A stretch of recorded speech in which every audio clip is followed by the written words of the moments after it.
की एक total list घोषित किया है, इसमें से 9 पहले घोषित कर चुके थे, 26 हमने आज घोषित किए और तकरीबन 50+ कैंडिडेट हम लोग लड़ाने जा रहे हैं। जिस तीसरे चरण के चुनाव के जो उम्मीदवार थे उनको आज हमने बुलाया था और पार्टी का सिंबल और फॉर्म ए और बी उनको यहाँ पर सौंपा गया ताकि वो जाकर के अपने नॉमिनेशन का काम करें। इस प्रेस कॉन्फ्रेंस के माध्यम से हमने मायावती जी को भी संदेश दिया है कि हम उन्हें देश के प्रधानमंत्री के रूप में देखना चाहते हैं। अज्ञात कारणों से उनकी ओर से हमें कोई बहुत पॉजिटिव रिस्पांस नहीं आ रहा है। वो क्या कारण है ये हम लोग जानकारी नहीं है। अगर वो चाहेंगी तो हम उनको समर्थन दे सकते हैं और उनकी मदद कर सकते हैं, क्योंकि वो दलितों शोषितों के लिए लड़ाई लड़ती आई हैं। बाबा साहब भीमराव अम्बेडकर के सपने को साकार किया है उन्होंने, और हमें यकीन है कि अगर वो देश के प्रधानमंत्री बनेंगी तो देश की पहली दलित प्रधानमंत्री और भी महिला अगर बनती है तो देश के लिए सौभाग्य का विषय है।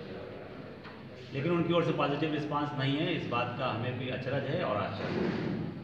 राष्ट्रीय लोकदल से हमारी कुछ बातचीत हुई है जो अभी फाइनल स्टेज में नहीं है।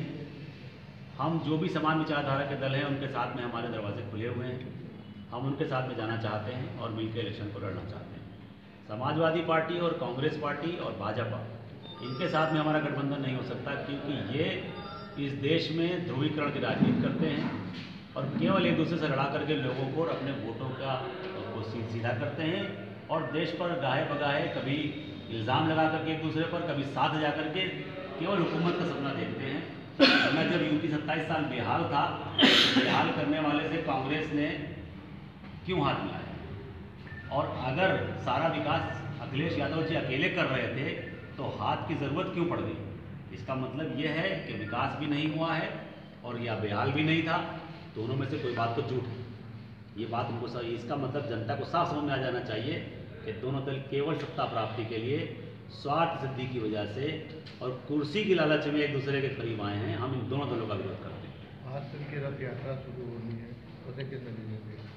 रथ यात्रा देखिए वो आमतौर से अभी सारे उन्हीं इलाकों में ले जा रहे हैं जहाँ पर हमारे दलित शोषित और अल्पसंख्यक समुदाय के लोग रहते हैं। जानबूझ करके ध्रुवीकरण की राजनीति की कोशिश की जा रही है। भाजपा ने अपने घोषणा पत्र में ध्रुवीकरण की राजनीति की कोशिश करी, तीनों मुद्दे मुसलमानों से जुड़े हुए उठाए उन्होंने, जबकि चुनाव आयोग साफ तौर पर कह रहा है कि धर्म आधारित राजनीति आप नहीं कर सकते, मगर वो कह रहे हैं कि हम 3 तलाक का मुद्दा घोषणा पत्र में लेंगे। कत्ल का जो स्लाटर हाउस को बंद करने की बात करते हैं उसको घोषणा पत्र में ले रखा है। राम मंदिर के मुद्दे को घोषणा पत्र में रखा है। क्या तीनों मुद्दे धर्म आधारित नहीं है? जब धर्म आधारित मुद्दों को घोषणा पत्र में डाल दिया और चुनाव आयोग ये कह रहा है, सुप्रीम कोर्ट ये कह रहा है कि धर्म के आधार पर आप वोट नहीं मांग सकते, तो चुनाव आयोग क्यों संज्ञान नहीं लेता और पार्टी की इनकी मान्यता को रद्द क्यों नहीं करता कि धर्म के आधार पर वोट मांग रहे हैं?